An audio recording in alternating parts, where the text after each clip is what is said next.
Oh, hello everybody. Welcome to the Interesting Modelling Company Sunday service. We have got a busy show tonight, and Ian, your mic is still muted, so there we go. So there we go. That's not a bad thing. So we have a busy show tonight, because we have a special guest waiting in the wings, no other than Mr. Luke Slaney-Hewitt of Revell. So without further ado, let's bring Luke into the show. Hi, everyone. How you doing, boss? Evening. Oh, sorry. Very good. Boss. Yeah, hi, everyone. Good to be back. Hopefully talking to you about 2026 releases. It's been a busy time for Revell, as I'm sure you're all aware. So, yeah, happy to be here. Excellent. Well, we are going to crack on tonight, Luke, because I know that your time is precious this evening. So let's dive on in with Oopsie-daisy. Let's get the right one. Let's get the right image up. Dum bum bum. We're doing well here tonight. Wrong one. Never mind. Are we doing it back to front? Yeah, we got it. Yeah, we got it back to front. Right, here we go. Oh, for goodness sake, there's something screwy with the imaging tonight, because every time I bring, let me see what happens if I bring. Right, we are going to have to. I'm trying to talk amongst yourselves for a few moments, because what's happened is all the imaging that we bring onto the show has decided to get all mixed up here. And despite the fact that I did a dry run before we went live tonight, it's decided to jumble. It's stuck on one file for some reason. So, StreamYard really loves the comma. This only ever happens when you have a special guest on. Sorry to have jinxed it.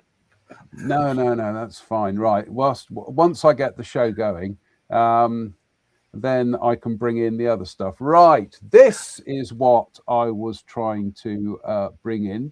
This is the Revell stand from the German Toy Fair.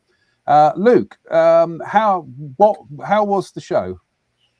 Yeah, it's really good. It's obviously more of a trade fair rather than a Telford-esque sort of show. So it's all suppliers, distributors, buyers, all very corporate. And there I am with my little model stand in the corner there, showing off the aircraft releases for 2026. It's the traditional Revell stand. It's where we lay out the releases for the year, rather than doing it at Telford or doing our own release. Nuremberg being a German show and us being a German company, it seems to make sense to announce it there. It seemed to go really well. Our range was well received. Obviously, Project Revell is ongoing, trying to change modelers' opinions of the brand, trying to do the right things. It's a long project, but we're getting there 1 year at a time. It takes a long time to turn a container ship, as they say. But hopefully some of the releases we'll talk through tonight will show you sort of the direction we're going. You'll see the work going on behind the scenes. Right. Well, this, I think it's fair to say, this is probably the star of the star of 2026. And this is 72nd scale, but it is a brand new 109. Now, I know some people will be going, oh, no, not another 109. Revell not having a modern tooled 72nd scale 109 is a bit like Airfix not having a 72nd scale Spitfire. So, Luke, do you want to talk us through this as we roll through the slides? Well, exactly as you've just said, not having a 70-second 109E in the range is just, how's it happened? So, yes, you'll get people rolling their eyes, another 109, but other people's 109s don't make money for Revell. As simple as that, unfortunately. So we've started from the bottom, 3D scanned the example at Hendon, and the eagle-eyed amongst you will see one of the mistakes that crept into the original design from scanning the Hendon aircraft is the fact that it has a G canopy, so it has a central bit of framing that the E doesn't. Don't worry, that's been rectified on the production items. The image on the screen is the very early 3D printed prototypes. So we'll have sort of 2 or 3 different boxings coming out from this. A standard E designed for the beginner, and then we'll have a more advanced boxing of the same E with maybe 2 schemes rather than 1, and a full engine, as you're seeing on the screen there, and guns. Obviously, we have options for the 3 and the 4 as well. So, just a change of the canopy at 70-second, which is relatively easy. You'll notice we haven't gone the full rivet job. We've sort of picked up the details that are visible at 70-second. I think you can really go overboard with rivets. The 109, you really can't see them that well. Someone is going to put in a picture showing rivets all over a 109, but generally at 70-second, the opinion is that the other stuff in the Revell range hasn't had them, so it would be strange to start that with this new one. But yeah, it's filling that gap. It's trying to cater to the end of the market, that getting people into the hobby, as well as enthusiasts at 70-second scale. Hence the engine detailing, the guns, things that maybe wouldn't be in the initial boxing for the beginner. But if we don't nurture the pocket money side of the hobby, then unfortunately, the myth that it's dying out will be a self-fulfilling prophecy. So we have to take care of both ends. The huge things like the Meteor that we had out 2025. They can only survive if we've got new people coming in and taking up the hobby. And this is sort of one of the steps towards that. Well, if we kind of flash back Check's notes 50 years, oh my goodness me, this was one of my seminal modeling experiences. And I had this kit when I was 5 or 6.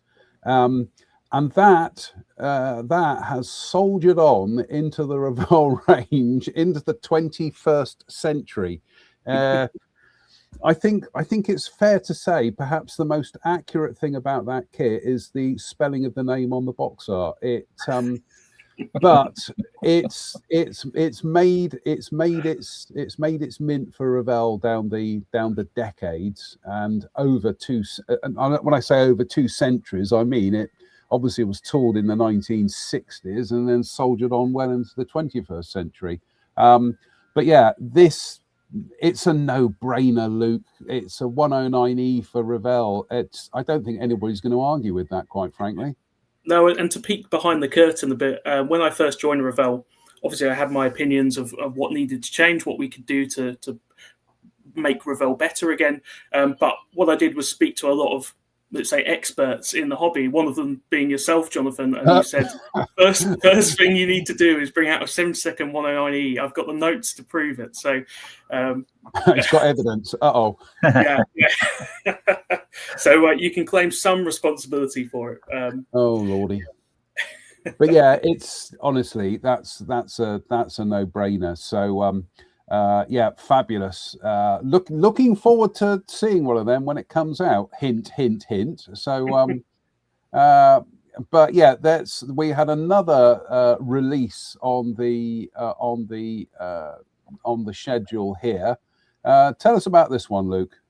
Yep. So 777-9, or as the program's known, 777X. So it's the next generation of the 777. I think it's the largest twin-engine civil airliner to ever grace the skies, and one of the unique features being the folding wingtips. You could almost call it a naval aircraft. As with the real aircraft, Boeing have been a bit delayed in giving us the CAD because obviously we want to be as accurate as possible. The risks with designing off of a prototype are there to be seen. Plenty of kits have been converted from an EFA into a Eurofighter, and they're not super super accurate. So we don't want to make the same mistake with a 777.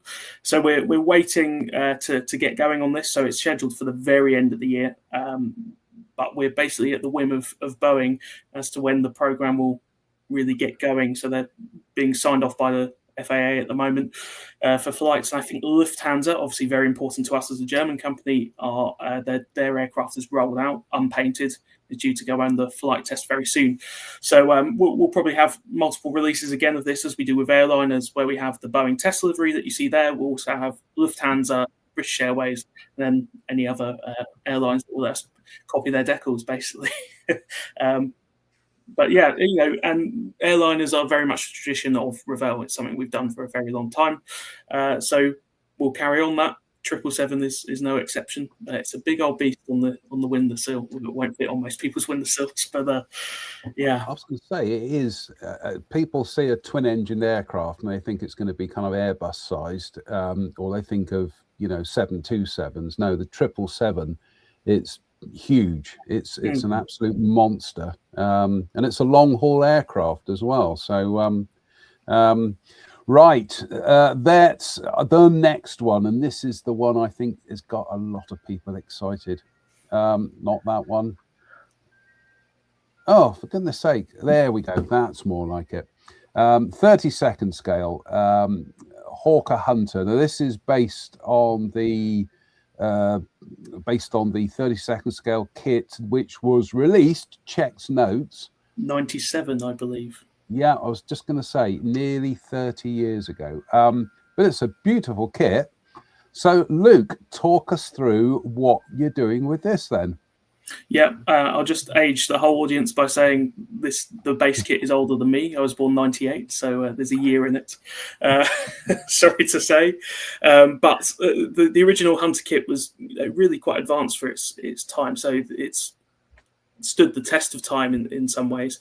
It's quite a simple kit, and we've sort of had to match the exterior detail to the original kit. Of course, it would look strange to have a fully riveted nose and tail cone, but the rest be of the 97 standard.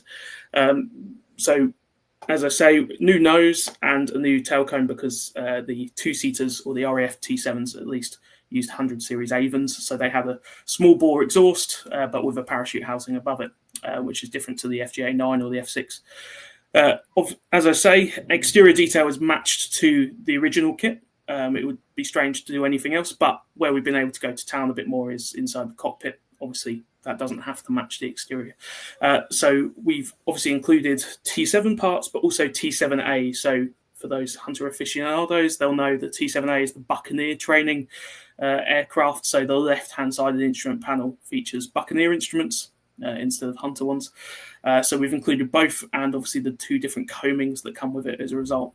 So I think the cockpit, or the new parts, I think it's 2 frames plus a clear, is about 100 parts, which is almost the same as the original full kit anyway. So yeah, you can tell we've really gone to town with the seats and the cockpit.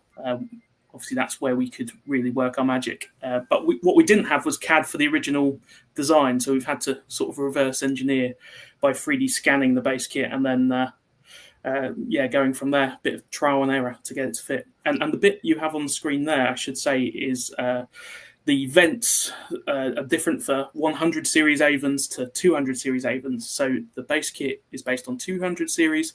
T7s have 100 series. So there is a bit of surgery required to change the vents. And what we've done to allow that is essentially make a jig, or a template, I should say, that slides over the existing spine. You mark out and then obviously cut however you want to.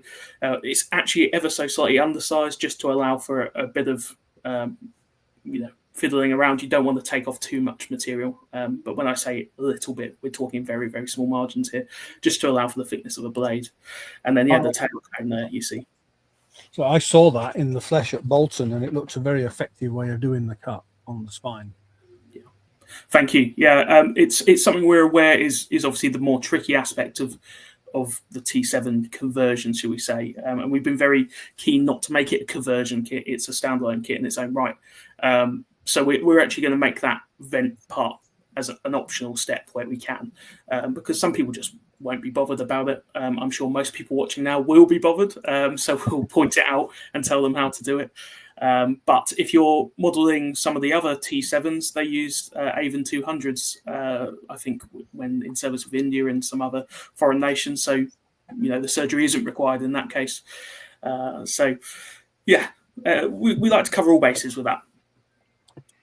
Superb. Color schemes. I think we've seen we've had some early info on the color schemes, but we've got camoed RAF one. Remind us what the other color schemes are, Luke. Yep. So as you say, we have the wraparound camo you see there on the box art from a T7A out of Lossiemouth, and then we have the Blue Diamonds scheme, which is I think we did the vote on that. Originally, we had the Black Arrows, and a lot of people voted for Blue Diamonds instead. So, not to go against the will of the people, we went with that. And then also a Dutch T7, so high-speed silver with day-glow orange stripes. Nice. That will sell very well into Revell's European markets, because definitely we have to keep them happy, Jonathan. No. I'm not naysaying it, Luke. It's the European market is vast. Right, we got some comments here. Dave Fleming says Hendon Canopy is actually one made for the Battle of Britain film. Yes. Dave also says yay, no rivets. Russell Taylor asks, are the E7 and Trot versions going to be accounted for? Yep, so we're definitely going to tool the parts as and when the boxing comes out. I'm not entirely sure. I think, as I said, we'll do a basic option, which will be about the £10 mark with a single scheme for the beginner, and then the more advanced with extra parts like the E7 bits with drop tanks, maybe a bomb. Obviously, the tropical filter, as said there, might come in a separate boxing that's a couple quid more and is intended for the more advanced. So, we're trying to cater for both ends. Yep. Adam Cooper makes a very good point. He says, was surprised they never reissued the Matchbox 109E rather than reissue that one. I got caught out by that about 10 years ago because I bought the Revell 109E thinking it was going to be the Matchbox kit, and no, it wasn't. That was a shock. But here we go. Ethan says, will the 777 be a similar design to the A320 Neo with the wings having part of the fuselage underside, or will it be like the A380 with the wings as a slot join? I would imagine the wings will be a slot join, as with the A350 as well. But the design is very, very early stages. So if there's a strong preference either way, just let me know. If it's easier one way or the other, I'm all ears. Yep. We've got, I second this. Russell Taylor says, when is Revell going to do 144 scale Bristol Brabazon? Absolutely. Yeah. Absolutely. If they're going to do that, they should, for economically, they can also do a 72nd scale one. Same return on investment right there. Yeah, just watch the social media on the 1st of April. You might see it. Don't tease me.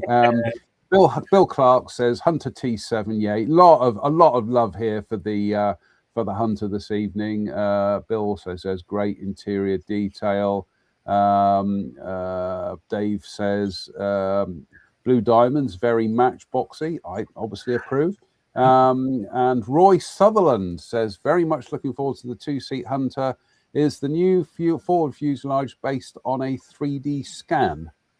Yes, it is. So we scanned, trying to remember the serial now, it's the aircraft at Gatwick Aviation Museum. It's actually the aircraft shown on the box front as a bit of a thank you to them for letting us scan. But it did involve a bit of compromise. So obviously the original kit wasn't designed with the benefit of a 3D scan, albeit it's very accurate, but there are some differences from the theoretical perfect Hunter that we had on the 3D scan. So obviously there was some compromising to be made to fit the new parts to the Hunter that maybe that I think the fuselage was ever so slightly off, but don't let that taint it for any enthusiasts. So yeah, that was a complicated bit of design we had to do to make it work. And I see Paul's comment. He's been helping with the scheme, so he would say it's going to be epic. No, absolutely brilliant. Right, next. This is a tool mod to the recent 32nd scale 262. Talk us through it, Luke. Yep. So I think it's 2016 tooling for our 262 at 32nd scale, and the observant amongst you will see there's a big old gun on the front there. So it's the U4 variant. There was only ever 2 prototypes made, so it's a bit of the last days of the Reich wonder weapons trying to do anything they could. So yes, essentially a whole new nose on the front and exposed cannon detail as well. So it's one new frame, just to add that on, and a bit of surgery to the existing kit as well. The front fuselage have the noses moulded on, but there's a very nice panel line, cut line on the inside, I should say, that was put there on purpose back when it was originally tooled. So accounted for, although we've had to revisit, these parts weren't already sitting in the tool bank. We've had to design them start of last year and go through the tooling process. So there you go. As you see, you've got the cannon detail you can show off if you really want to. And we'll have 3 different schemes included in this. So we have the German one as it was captured.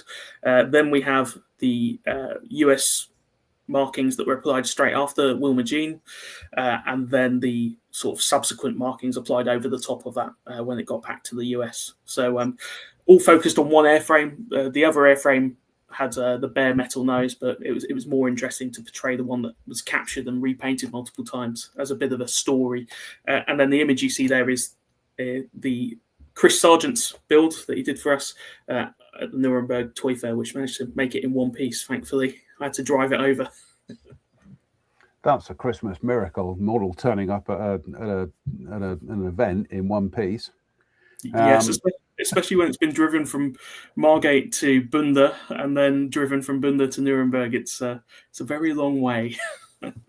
Yeah, beautifully made model though. That is, I've got the Dragon kit up in the attic of this in 48 scale, and it's always fascinated me. And it's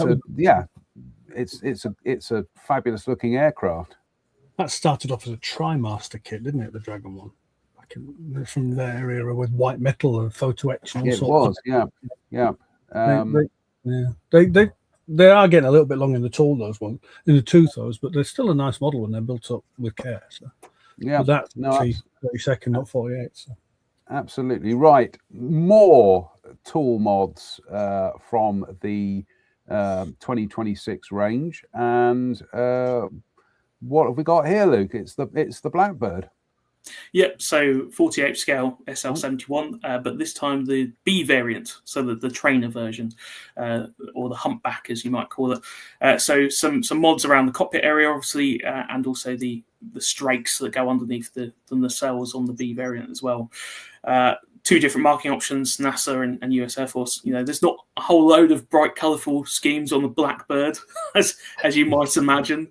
So we have to get the variation in where we can. So yeah, second release of this tooling. Not a huge amount of difference apart from the cockpit, as I say, but it's a 48 Blackbird. There's not many of those around, so if you want one, you have to come to us. Am I looking at this correctly? And there's like a little cradle on the display stand for the engines. Yes, yeah. So it's designed so that you can show the engines. Those engines you see can't be put in the aircraft. They're purely sort of external display items. Mm-hmm. Got a question here. This is going to put you on the spot, I'm afraid, Luke. Russell Taylor asks, is there any thought about putting real colour names in Revell instructions instead of or in addition to the Revell colour names? Most of the colours are available and don't have to be mixed. Yep, so it's something we're doing it's a slow process. Obviously, as we trickle new manuals into the market, we're adding equivalents, so RLMs, FS, BS colors, whatever it may be. We're adding the equivalent where we can, because I know a lot of people find that the mixed code's annoying. If it has a name, obviously thinking RAF in the Second World War, then we'll give the name as well. One thing we won't do is ever point you towards other paint manufacturers. I think that's pretty self-evident. But we will give you the official equivalent color, so what was used in the real world. Obviously, there's places where we can't. If it was black, it was black, but we can give equivalent. It just takes a while, obviously, where we're introducing 20 new products a year into the range, and then 20 are disappearing from the range. Eventually, all the items in the range will have equivalent colors where possible, but it's a bit of a slow process. But yeah, thank you for the comment. It is something we are doing. Right, 30-second scale. This is another new boxing of the 109, isn't it? Yeah, so this is a straight re-release of our G10 version coming back. We cycled through the tooling, essentially. All the variants had come out. We'd done the G6, the G2, the G4, and the G10 hadn't had any love for a while. So bringing it straight back as it was originally. 2 schemes in it, I believe. I think it should make Roy happy. He was asking me about it quite a while ago. So yeah, this is actually in stock now. It's one of the first items that was brought out this year, and you'll see new for this year pretty much is a new type of packaging as well, showing off the box art more than we've previously had, which is a nice new change we've got. Is that a tray box, Luke? So depending on the size, most boxes, unless they're very small or very big, will be the hinged at the rear edge box. So it's a change we've made from obviously side opening, which everyone seems to despise. This is a top opening box with strength benefits. So obviously Revell were keen to keep a single piece box where they could, because of the cost implications and the ease of manufacture. But we knew we had to increase the strength of the packaging. It's one of the big bugbears of everyone. Revell boxes have to sit at the top of a stash. So for most box sizes, we'll have this hinged method, a bit like Hella have as well. And obviously where you're doubling up on thickness, where you've got a lid that's coming over the top, it's double the strength of the card. For bigger items like the Meteor, for example, there are 2-piece boxes, lid and tray. But for the very small stuff like 7-second fighters, they're still the sort of side opening, smaller boxes. So, I think it's a very positive change for Revell. We're looking into increasing the strength of the lid and tray boxes as well, because they are single-piece card. So we're trying to make the inner tray a corrugated piece of card to make it stronger. But yeah, so we're going in the right direction. I've not been here 2 years yet, and stuff is starting to change, which is good. Excellent. This is the big 30-second scale Heinkel 111, which is also coming back, I do believe. Yes, yeah. So again, another straight re-release. Schemes will stay the same.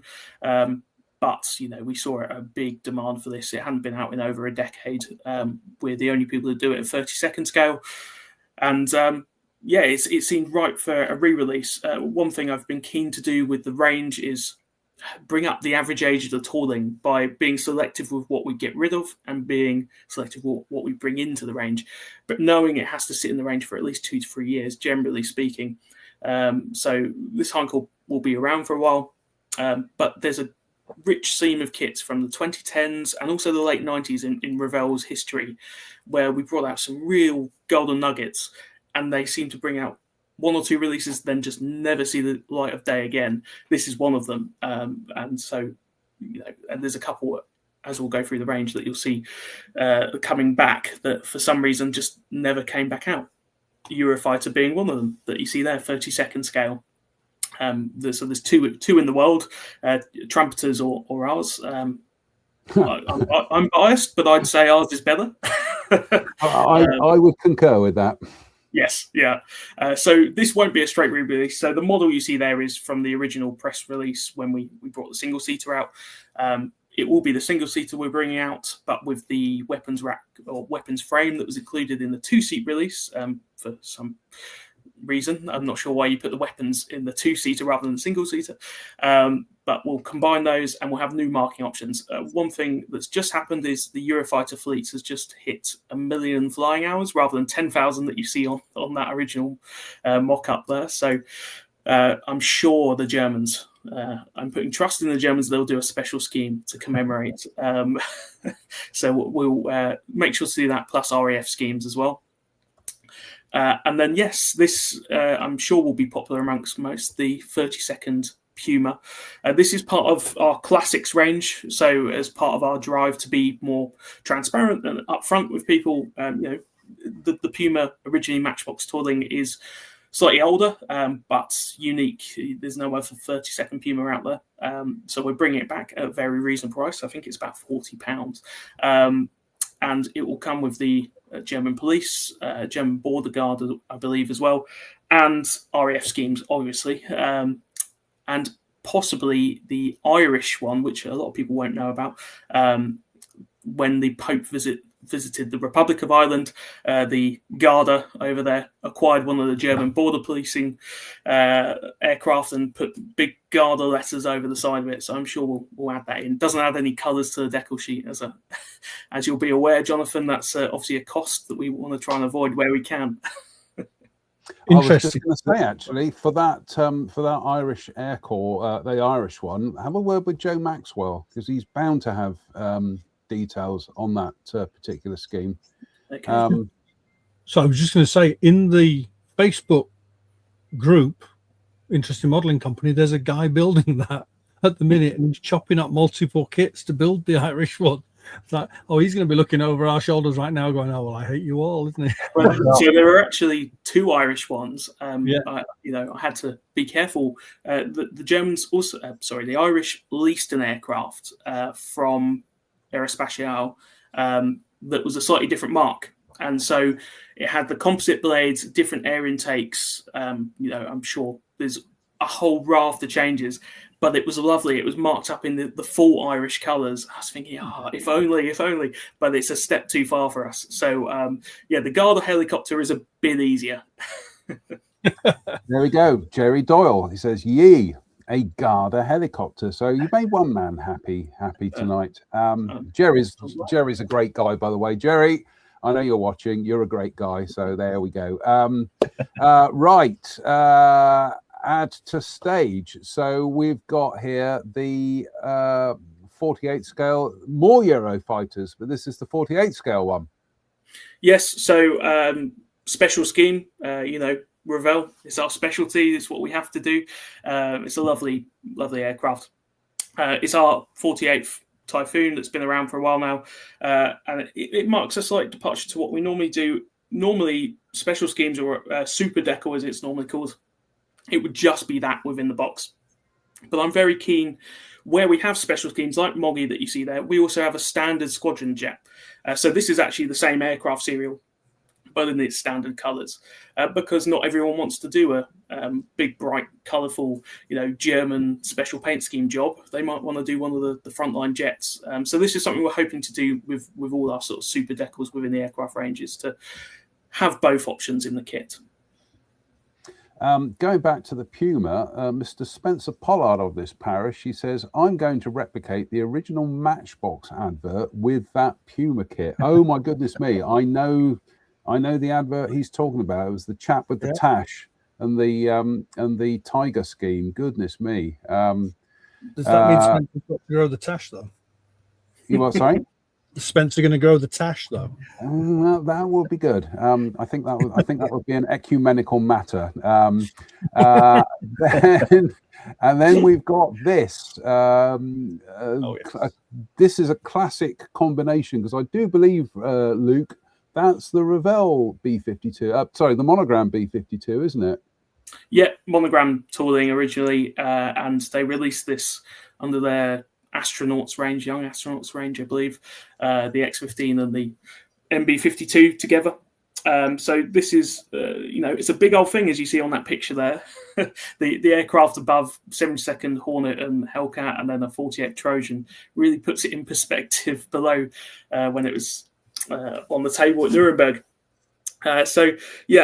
coming back after a very long absence from the range as a special edition. So it's both the aircraft and then Eduardo supplying some extras for us for the engines on the B-52, the cockpit as well. Any gluttons for punishment, because anyone that's built a B-52 knows you can't see a whole lot of it once it's all sealed up.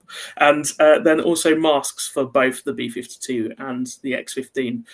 This is one of those aircraft that I was reading about in books when I was a little kid under the covers, the X-15 specifically.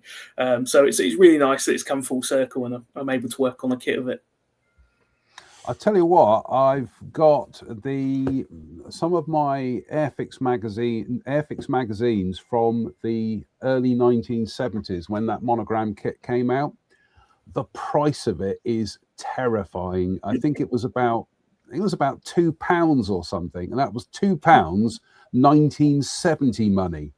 And I did a calculation of how much that would be, and it was like, and we complain about the price of kits these days, really? Yes, right. Next, what a beautiful looking aeroplane. Seattler. Yeah, so JU290, this is the A5 variant, but within the box we're adding the A7 parts as well. So what I think we originally released as the A7 spy plane, along with the A5 parts. We only ever did 2 releases, the A5 and the A7, so combining them is a bit of a no-brainer after a decade of them both being on the market. It includes 3 different decal schemes, so one for the A5 that you see on the box front there, the A7 in German markings, but also the A7 in US captured markings, all's kaput, as they jokingly put on the side. So it's a nice re-release. Again, one of these sort of golden nuggets in terms of kits that was tooled up, released once or twice, and never to be seen again. So it's nice to add it to the roster of kits that we have, and it will be around for a while. We've again, Mr. Pollard has chimed in. He says the monogram B-52 is a bucket build for me. I can almost picture what Spence could do with that at the moment. Yes, that's exciting stuff. New tool, this is the new tool Halifax, isn't it? This isn't the Matchbox kit. This is the recently tooled Halifax kit. Yes, yeah. We wouldn't bring out the old Matchbox one, not under my reign anyway. So yes, so this is the Mark III tooled in the 2010s. So we did 2 versions, the Mark 1 and 2, and then the Mark III as a separate release. I think the Mark 1 and 2 had quite a few issues with the cells and various other bits. So Mark III was a bit of a no-brainer in terms of what version we were going to bring to the market. There's not a whole lot of choice for Halifax kits. Ours is obviously the most modern one. Then you have the Airfix one or the Matchbox one. So 2 of 3 are within our control. To bring back this one was a bit of a no-brainer. We'll have 2 different decal schemes. The first one will be Friday the 13th. It has to be. The guys at Elvington have been helping with the Meteor massively, so it's a nice moment to be able to do that for them. And then also an Australian squadron as well. So, due for release about the middle of the year, I believe. And then we're rapidly coming towards the end here, Luke. This I think was tooled up about 20 years ago. The kind of the Luft vampire, I like to think of it. So there was a whole range of Luftwaffe 1946 subjects tooled at about the same time, late 90s, I believe. And so one by one, we're bringing them back as part of this P series. So prototype subjects, drawing board items, where we have it in the tool bank. Flitzer being the third. So last year we had the P1099A, and before that we had the Arado 555. So part of the nice little range that's been doing very well for us. They're obviously unique to us in terms of subjects. There's not a whole lot of people tooling up Luftwaffe 1946 subjects, as most people will know. Nice to bring this back. Most of these are sort of straight re-releases, so the original schemes in the new packaging. It's a tiny little jet. I will say that. It surprised me how small it was when I saw the built model. Yeah, it's like I say, it's very It's like a swept wing vampire. It's fabulous looking aeroplane. And then we have this. Talk us through this, Luke. Yeah, so this year marks 80 years of the Blue Angels, the US Navy's aerial display team. So it seemed a no-brainer to do a gift set for this, showing the first aircraft they operated, the Hellcat, and then the current aircraft they operate, the Super Hornet. So that's what you see on the box front there. Very nicely rendered by Vincenzo Orletta, who's done quite a few of our box arts. Obviously, trying to find a photo of them flying together was a non-starter, so we had to go to box art. And yeah, so the F-18 is R. Tooling, and then the Hellcat is Edward Tooling. It seemed silly to reach way back into the tool bank for a 1950s kit, so yeah, we went to the best one on the market. Obviously, we have a understanding with Edward, as you saw with the MB-52 and the X-15, so we were able to buy the kit from them and put it within this gift set to give the best experience to the modeler, really. I'm trying to rack my brains as to whether Revell ever did a Hellcat. They did a Wildcat, but I don't think they ever did never did a Hellcat. We had some options. I can't quite remember. It was 2 years ago the choice was made. Matchbox one. There was a Matchbox one, which was suspect. I know Revell reissued the Italeri Hellcat, but let's move on. Lufthansa, 100 years of Lufthansa. Yes. Yep. So 100 years. Obviously, the pedants amongst us will say, well, it's not the same Lufthansa of 100 years ago. They've been very upfront about that. It's 100 years of the mark of the name being around. So we brought two models out. The Super Constellation seemed like a good standalone release anyway, without the anniversary. Something that we tooled again in the 2010s that's been sorely missed. So we had that in the Lufthansa livery, and then also Lufthansa have done 6 different jets painted up in this special 100 years livery with the crane on the side. The 787 was first, then it was the A320, and then the A350. So the model you see there is built by one of the audience members, Mike Williams. He did a fantastic job getting this done very, very fast with prototype decals to get it to Nuremberg. So much so, Lufthansa took one look and wanted one built for their Frankfurt HQ. So he's been given that job as well. He's not bad, is Mike? He's not bad. No, he's done all right with that one. So yes, it's a lovely scheme. Obviously, quite complicated, not for the beginner. But Mike had prototype sheet, as I say, and that big white wraparound was a single decal onto both sides. Luckily on the kit we've split it up a bit more, but he had to go through that pain. And C-17 again, a kit that for some reason wasn't released in the last decade, was going for stupid prices online. Ask me how I know. With any kit, I have to buy at least 2 or 3 to check the instructions for the sample that goes to production. So thankfully, Revell are quick at reimbursing my expenses. But yeah, so bringing this back with Australian markings and also RAF markings as well. And finally, goodness me, another Puma, but this is tiny. This is 144 scale. It felt nice to bring the big one back at the same time as the Diddy one. So yeah, 2 schemes in this: the RAF markings that you see there, and also RAF Gulf War Op Granby. So the one you see on the front is actually Treble 2, which is at the Ulster Aviation Society, who have helped me out over the years with a lot of research projects. So it's nice to give them a nod. Excellent stuff. Luke, I am more than aware that you have a life to get on with.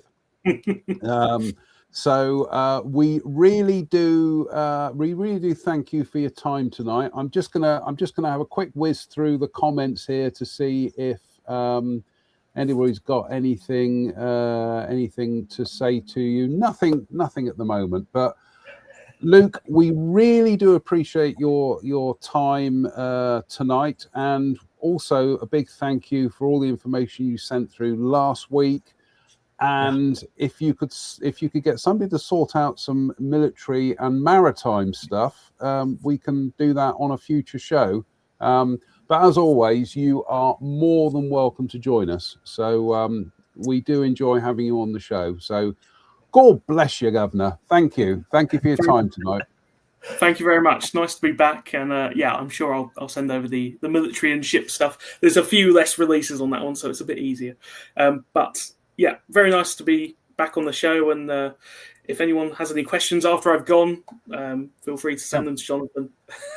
There we go. Roy Sutherland says, thanks, Luke. Amazing range for 2026. Bill Clark says, nice one, chaps. Rob Monfils says, looking forward to the big Hunter in August. Yep, fabulous stuff. Luke, best to the family, and thank you so much for your time tonight. And you are more than welcome to come back at any stage you want to. Thank you very much. Right, I need to go tend to my newborn child now, so before I get it in the neck for my wife. Okay, thanks for that, Luke. Later. You take care. Bye. Wasn't that fabulous? Very impressive. There's some very interesting bits and pieces in there. It's interesting to see what he was saying about stuff that they issued a couple of times and then it disappeared. It's for a long time, it's been an ongoing thing with Revell that this something wonderful would come out and you'd see it for a period of time and then it would literally just disappear. The JU290 is a real, there's another one, isn't there? Well, there's the BV222. They did a Breguet Atlantique, the four-engine patrol plane that came and went. They did a FW200. They did a whole bunch of large German airplanes that were out and then gone. And the investment in those is going to be astonishing to just sort of have a 2 or 3 releases and poof, for a long time. It's just amazing to me. But it puts Luke in a great position. He's got stuff to draw from to supplement the new things. I think the Halifax is going to be a big seller. You just know it will. I mean, you only have to look on eBay at what the stock was selling for before Christmas at £120 a pop. Some of them have fetched, and it's just that'll be good. Yeah, but I never once saw the Mark III in the United States. I have a feeling that the 1.2 that came out with the cowling issues, the engine front issues, kind of wrecked the market, and people were very leery about the 3, and I just never ever saw it here. So I'm very excited. That's the Halifax. They finally got it right. Yeah. If you know about the Halifax, it's like, oh boy, talk about development issues all the way through its entire career. Jeff Baker makes an interesting observation. He says their Atlantic had parts for another version that never happened. And Roy says the 132nd Scale 109 G10 was released some 9 years ago, then disappeared. So glad it's back. We will get Roy, we will get you on the show at some stage to talk about 21st century toys, because Roy was involved with them 20 odd years ago, but they did you didn't allow swearing on the show. Our club just had an auction and somebody brought in 4 21st century toys that I think a Deuce and a Half truck, SDKFZ 251 half track, Corsair, and a ME 262. And I believe the Corsair at the auction at the club, which is a room full of cheap guys, sold for $80. The 262 sold for $75. Yeah. So we're getting this is like, if 21st century could have made that kind of money back when they were selling them, they would have stayed in business. Here we go.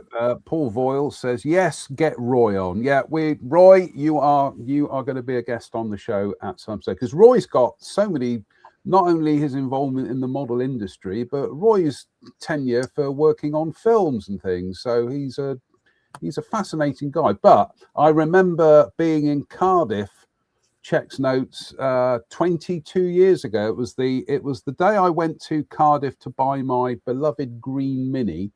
And I was wandering around, and every time I went into these kind of like general kind of knick-knack stores, I was coming across 21st century toys kits for £1.99. Yeah. And I staggered back home with armfuls of these things on the train. And it was, what did I manage to get? I managed to get the 0 and the 109, but I could never find the I think they did a Mackie and a couple of... Was it a 202 or a 205? One or the other. Yeah, could never find that, or the Corsair. And I have up in the corner of my office here. There's the P51, the Tuskegee Airmen markings P51, and I got to hear the story of that from both Roy and Roscoe Brown, which is really funny. They told the same story about licensing from different points of view. It was really quite humorous.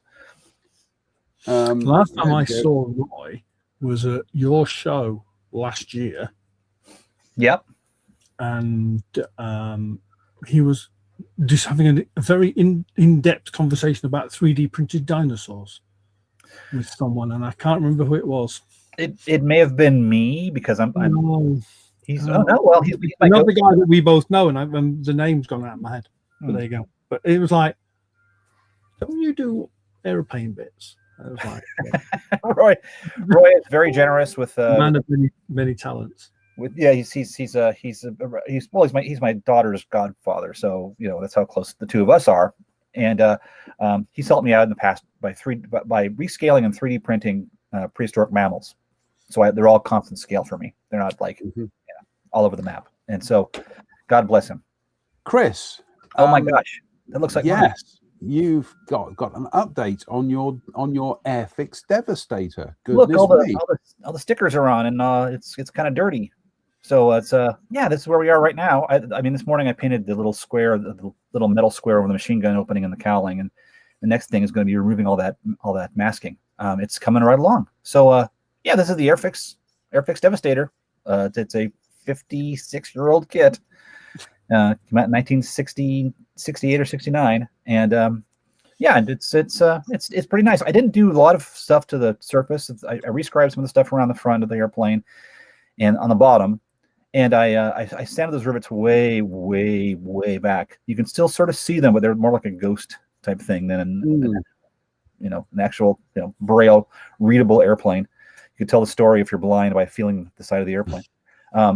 There's the bottom, a little bit of extra panel lines in between the corrugation stuff and on the empennage, and oil washes or oil weathering works really well on planes like this, because they didn't stay perfectly clean, but they didn't get totally filthy. And the decals are from Starfighter decals. They did a sheet for Battle of Midway aircraft, and one of the ones they included was the Enterprise's number 3 torpedo aircraft, which is handy because I'm doing the Yorktown's number 3 torpedo aircraft, and they're virtually the same, except for that little decal on the tail, which I made myself to reflect that this was bureau number 0303. I'm just going to go back. Ian's just sent me a note to say Travis asks a good question. What was the good question, Ian? Because I'm just going to dive back into the conversation. Right. So while Luke was with us, Travis asked about talking about the P series kits. Travis asked about the 1/48 Lippish P13. And I said you asked a good question, but what's interesting is that Russell Taylor answered the question fairly quickly. I think it was Russell. That was actually a Mauve kit, which was a Japanese brand, and I believe Revel bought it bagged. Polybagged it, yeah. Reissued it into their boxes. So it's not a Revell tooling. No. So unlikely to come back unless Luke decides it's a good idea. But that was just a question I wanted to answer. No. I possibly wanted Luke's input on that one. Chris, we had this conversation a few weeks ago that Hobby Boss do a 72nd scale Devastator now, don't they? Has that been released? I know. I think it has, because I don't know. I think Drew built the 48 scale Hobby Boss Devastator, but I've never seen the Hobby Boss 72nd scale version of that. It would be interesting. Just having a look on ScaleMates here, and no, it's been it's been announced, but as far as I can tell, it hasn't been released yet. And they're doing a float plane version as well. But See, Hobby Boss is, if you've got some model skill, they're really good starts. I've got plans in the works to do an F4U4 using the Hobby Boss kit and kit bashing it with some other better Corsair kits to make a 4, because you can't get a 4 from any other real sources it looks like a 4. Theirs looks more like a 4 than anybody else's that is boxed as a 4. I was going to say the Italeri did a long-nosed Corsair. I think they did a -7. It's all over the place. Yeah, it's like Monogram from the 70s, where it's got features from all different types of Corsairs on it. And the sad part was the price point of that was so great. It was like, here in the United States, you can get one between $7 and $9. Every other company's like, well, we can do it better, but we will get crushed competitively because the market's already saturated. They did an AU1. Sorry. I think they issued it as an AU1 as well, didn't they? At some point, and it was even worse because there was even less of it that was right for that aircraft than the 7. They did basically the same boxing as a -5, a -7, an AU1, and I think some little modifications for a 4. I think maybe a different canopy, but it was, and the fuselage was altered lengthwise because they're all a little bit different, but it didn't make any difference. It didn't do things to the rest of the airplane. No. Here we go, Ian. Paul Voyle says, Ian, thanks for the build advice you gave me at Telford on building the Italeri Fulvia. It's going well. Good. I think by the time we'd finished the conversation at Telford, he understood how much I'd sworn at mine. But and in learning the lessons that I was able to pass on, yeah, I love that. I love that model, and to the point which I actually do own another one now, which I will be attempting to turn into a Targa Floria car at some point. Significant amounts of what goes under the bonnet will not be under the bonnet in mine when it's built, just to make life easier. Right, some news, and this is Cyber Hobby, and they're doing a German SFH 18 howitzer in their 72nd scale Armour Pro range, but with quite a bit of 3D printed bits and pieces. Now, this formerly would have been, I believe it was a Dragon kit, and they're upgrading bits and pieces to it. Good use of 3D printing, I think. Yeah, so Cyber Hobby I think, I don't know whether the parent company or whatever for Dragon, there is a definite link between the two. And they're saying that you can only get this by ordering it direct from their own website. They're doing a small range of what they call white box kits, where you can only order them direct from their website. But they're taking the standard plastic tooling and adding loads of stuff. There's another picture of the. Yeah, I mean, there's a lot of 3D printed parts in that box, and there's even the problem is the thing with 3D print, of course, is you're trying to get as much into a smaller area as you can to get as many on the plate printed, seemingly. And that's my understanding of it. And so there's layers of bits on some of these shots where you look at it and kind of go, wow. They have to give you instructions about which order to remove things from the supports. I was messing about with GP Models, which is an Italian brand, 3D printed Lancia upgrade the other week, and they could have done with some kind of take this part off before you try and get this part off, because if you don't do that, you're going to break that bit. There was some very, very interesting Anglo-Saxon going on in the workshop that night. But the level of detail on that is stunning. The wheels in particular are absolutely beautiful. There was a close-up of one of the wheels on one of the links that I saw, and it was just like, I thought, to be honest, when I first looked at it, I did actually think it was 35th. And then I read again and was like, wow. Because that is beautiful for 72nd scale. Love that. Travis Thompson appears to be on the hunt for a mauve lipish. I've got a Revell boxing up in the attic, Travis. If you want it, it's yours. So message me, and I'll try and get it off in the post this week. Because mauve are long gone now. Yeah, long gone. They did a P40 series with P40s, K. I can't remember. They came here we out go. with another box as well, didn't they? At some point. There we go. Russell Taylor says Mauve went out of business a long time ago. Their facility was devastated by an earthquake and they never recovered. No idea what happened to the kit tooling. Yeah, because they did those beautiful P40s. Yeah. And 48 scale. There was an M, an M, and I think a long tail K. They were really, really nice kits. Yeah. The decals were the only thing that was any wrong with them. But for those subjects, there was plenty of options for other things to put on them. But so Dave saying Pasagao have them. That no, I think that was their own tooling. Yep. Yeah, no, they did their own because they had those. I remember Jen building one, and you had to put bits of this and bits of that to make it right. I don't think that was it. I've seen them out under another box, possibly Academy, but might be. I'll scale mates that after the show. Yeah. Right. We also have oops, Daisy. God, do you know what? StreamYard tonight is being very buggy because the moment I press any other button, it just keeps removing the images. It's really quite disconcerting. Armor Hobby. This is one I've got to get one of their P36s because it's an aeroplane I have a great affinity for. And you can do some interesting color schemes with them, as is evidenced by this. And if that's not an interesting color scheme, I don't know what is. The Cleveland Air Races camouflage scheme, where they had every plane painted in different variations of these colors. Yeah, there were some corking schemes for that, wasn't there? Yes, really cool. I have a book about the Cleveland Air Races, and there's illustrations of about 5 of these, and they're all in variations, all using the same colors, like you say, and they just look brilliant. They were cool.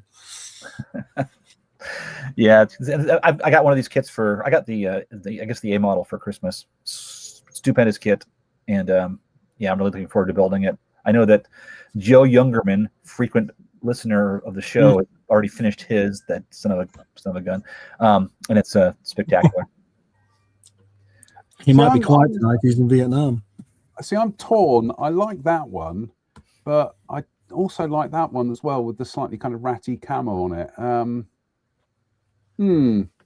I'll have to have a think. I've got now. I remember reading about that. There was like a green distemper for an air, for a war games kind of thing. Hence the worn effect. It kind of flaked off. Huh.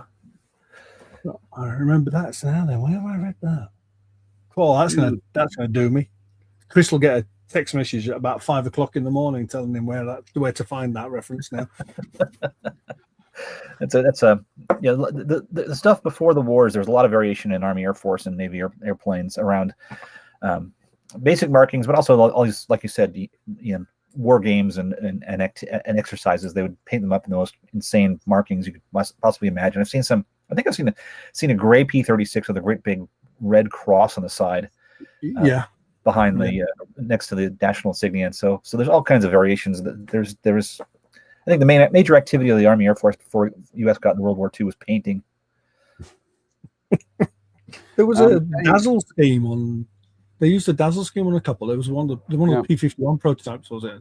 Yeah, one of the F-36s or the P51A. There's definitely a P36 with the dazzle on some illustrated in one of the air racing books. I know that. So. Dave Fleming says, hoping Armour hurry up with the 4-gun wing version, which if I'm right, Dave, isn't that the one that the British used? And Tim Maunder, hello Tim, how are you? He says Finland had some because I've got a boxing up in the attic of the Revell P36 in Finnish markings. Very nice. I'm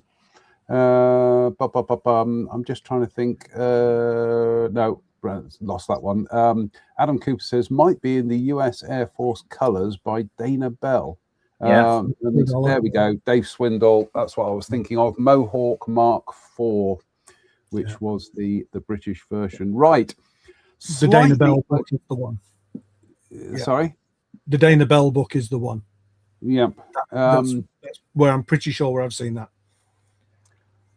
US Air Force Colors by Dana Bell. I'll have a search after the show. Right. See, I've just gone to go to the next thing, and it's pulled up the last thing. So I think we need to have a proper. I think this is one of these StreamYard glitches at the moment. Slightly more local. This is Model U. Sadly, no longer based in Bristol. They're moved to just outside Bristol. But they're doing this set, which is going to be post-war RAF mechanics and Erks, essentially. Obviously 3D scanned, but just brilliant. I mean, this is the thing I love about 3D scanning, is that it captures just the mundanity of the human body sometimes, doesn't it? Nothing is, I know they're posing, but nothing is sculpted. And these just look absolutely brilliant.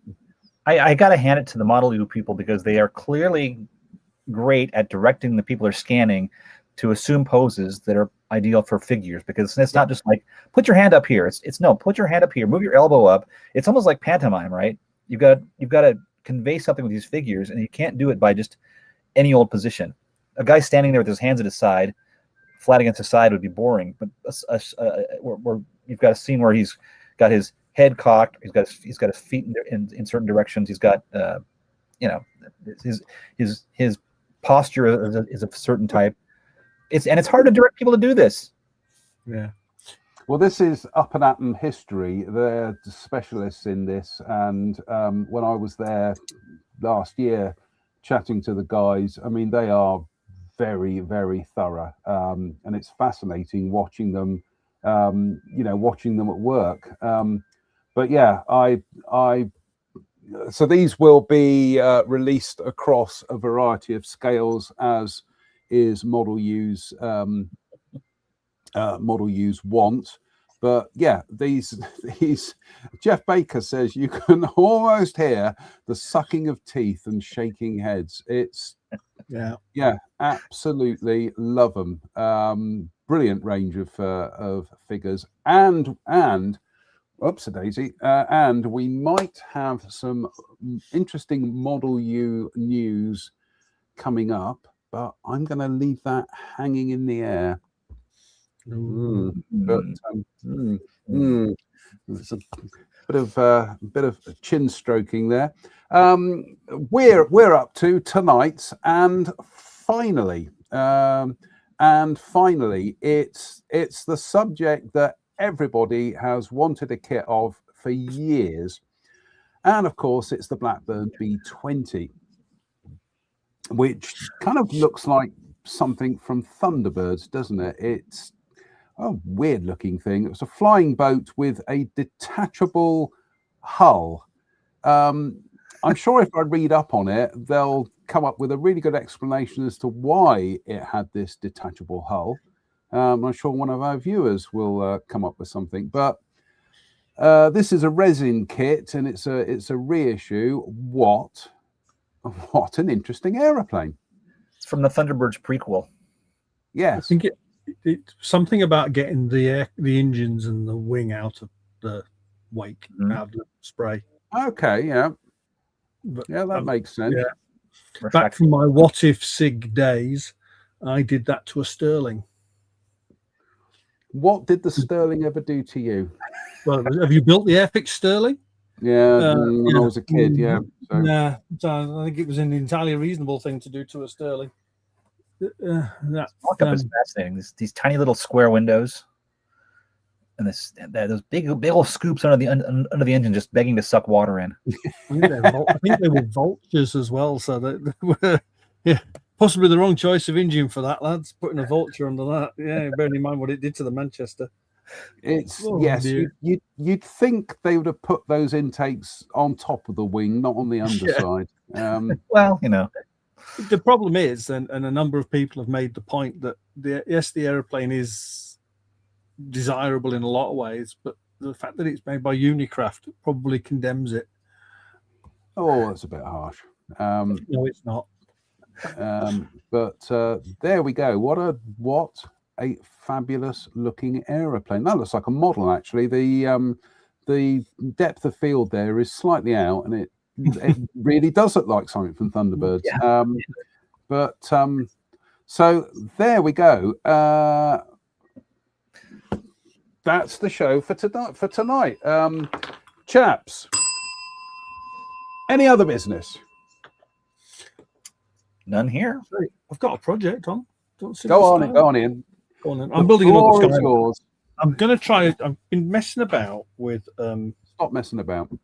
All right. I'm putting gloves on because I've literally just washed this. So it's ready for another coat of paint. This is to me a Skyline. I like a Skyline. Those of you who know me know this. Well, this is the venerable R32 kit that Tamiya do.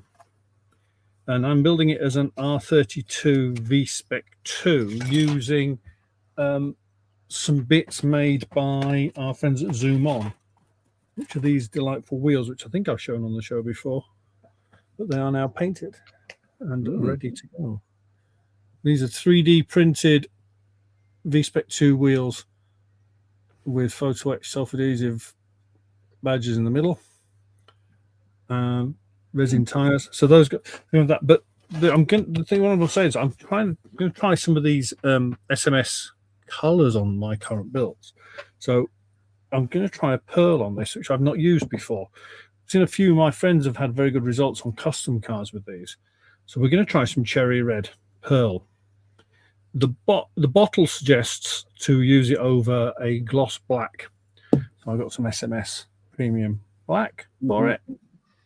And we're going to say that. So there'll be some pictures of this as it progresses, either to the finished box position or to the bin, depending on how things go over the next week on the Facebook pages and things. So, as they say, watch this space. Very cool. I've got to say, SMS Paint, I love it. I absolutely brilliant stuff. You can just use it straight from the bottle.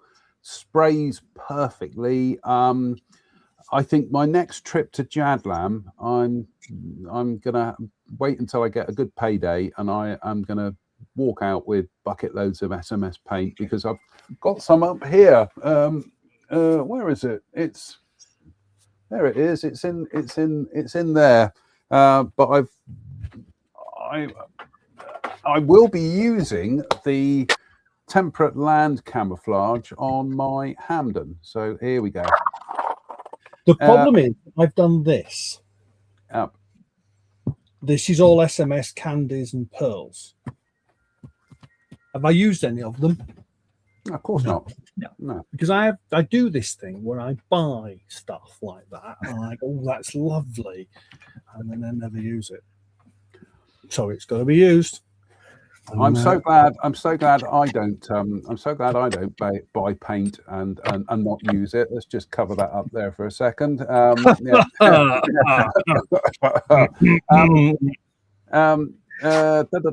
Sarah Jane says, love the R32. Clue is in my name title. First saw it in Autosport in '89 and still have the cutout of it.